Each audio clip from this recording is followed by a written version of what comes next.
Greetings, Earthlings! I bring word from the mother ship to all Baxians residing on the planet Earth at the present time. This is Dave Hurwitz, Executive Editor at ClassicsToday.com, with a message from the great beyond. Now, for those of you who don't know what Baxians are, these are people who came from the planet Baxia. They were led here by Arnold Bax, who was a Baxian masquerading as a composer.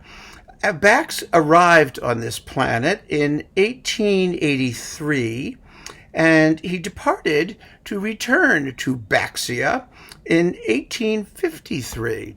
Along the way, he composed 7 symphonies and a huge heap of orchestral music, and we're going to talk about recordings of the Second Symphony, which seems to be the most popular of them.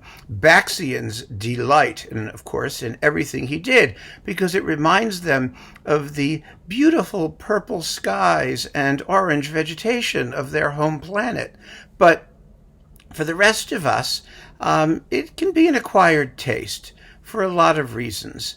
You know, what really interested Bax when he first arrived on this planet was Celtic mythology, which of course should be pronounced Celtic. But for some reason, people pronounce it as Celtic, even though they won't spell it with a K, which they really ought to do. But it's Celtic or Celtic mythology, and he saw immediately the fascinating stories of the conflicts between the Celtic peoples and the people of the Lake Country, who were known as Lakers.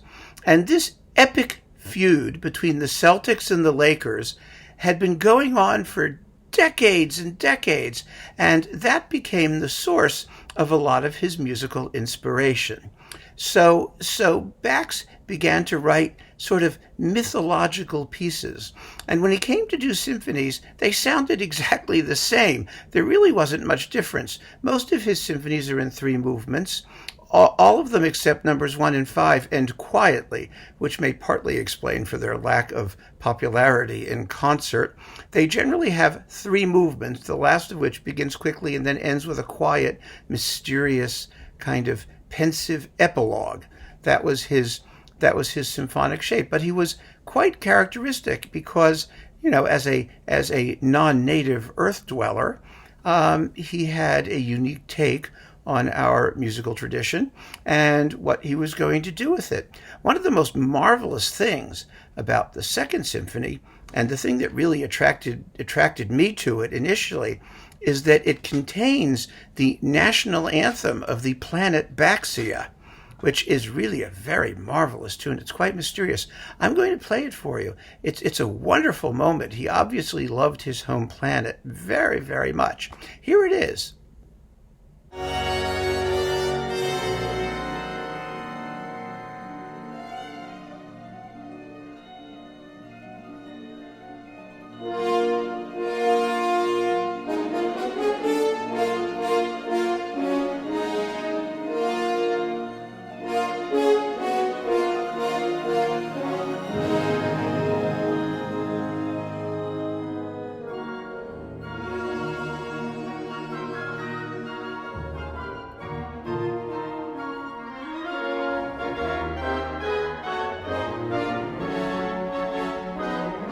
That, as you could see, was the Royal Scottish National Orchestra under David Lloyd-Jones, and I'm sure that all of the listeners on Baxia were equally thrilled to hear their national anthem being broadcast from planet Earth, although, you know, it may take a little while before the broadcast actually gets there, because Baxia is somewhere to the left of Rigel, and it's about, 150,000 light years away. Yeah, anyway. So the Second Symphony has actually received quite a few recordings. It really has. It's a beautiful, atmospheric work. It's just gorgeous. And one of the other issues with Bach's symphonies is that they tend to be very, very profligate in terms of the richness and a number of ideas, but not terribly memorable in terms of those ideas sometimes. And and not terribly symphonic sounding. They have these huge, colorful episodes, but does it all hold together formally and structurally? Well, I think it does when you get to know them a little better, but it does take a certain amount of indulgence to do it. But of course, the second, which has the national anthem of the planet Baxia, is particularly special. And Baxians, of course, just revel in its charm and beauty. Baxians, by the way, they're a dimorphic species, and that refers to the male version. Females are called Baxters. So you've got Baxians and Baxters, but Baxian is the term used generically to refer to both Baxians and Baxters. In case there was a question about that, I have to be specific, or else the mothership may, blast me with its death ray. So there have been about 5 recordings of this symphony, really rather surprisingly. Recently, Lyrita issued an early one with Eugene Goossens that was a BBC broadcast, which I don't really think we need to bother with. It's kind of, you've got to have wonderful, great, fabulous sound in order to really enjoy these symphonies, because the orchestration is so voluptuous and so colorful. And then after that, the first major recording of the symphony was this one, also on Lyrita, with the London Philharmonic under Meyer Fredman. This is, vintage Lyrita sonics. It is gorgeous. It was subsidized by the Baxian Fund for Interplanetary Relations, and I think that must have had something to do with it. Everybody was making a particular effort to do the work, the ultimate justice. And then, after that, there were some others. The next one, a major one, was on Chandos with Bryden Thompson. And, Bryden Thompson did all the Bach symphonies, which is very nice of him. But he split them up between the London orchestras and the Ulster orchestras. And the recordings he made in Ulster sound a lot better for some reason than the ones he generally made in London.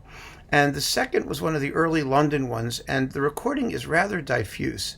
It's not a bad performance, but it's kind of foggy, shall we say. And although there is fog on Baxia, I'm told there is fog, and it's actually sort of bluish. It's supposed to be very attractive fog. I don't think that's what Bax was after, and particularly the section with the Baxian national anthem that we just heard isn't given quite the emphasis and proud strut that the music deserves. So, that was Bryden Thompson.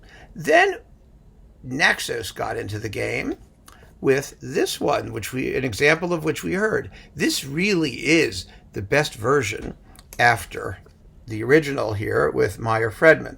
This is an absolutely beautiful performance. It's superb in every way, and I recommend it very, very highly. There's no problem with it. Then finally, Chandos started to do it all over again with Vernon Handley. Now, Handley has a tremendous reputation in England as sort of like the heir of the legacy of Sir Adrian Boult. And, he specialized in English music, and he specialized particularly in Bach's. I find his Bach's performances to be a little bit colorless. I really do. I don't think they're as good as David Lloyd-Jones on Naxos. I really don't. And, I think the Royal Scottish National Orchestra is a better band than the BBC Philharmonic here. And I think that they have a better sound for that music. And they're recorded just as well. So if I had to choose, when it comes down to which version of the Bach's Second Symphony you should have, it's going to be either the Lyrita with Fredman or David Lloyd-Jones on Naxos. And I think you should have both because, first of all, the Interplanetary Cooperation Fund of Baxia will be very happy, and all the Baxians will be very, very happy.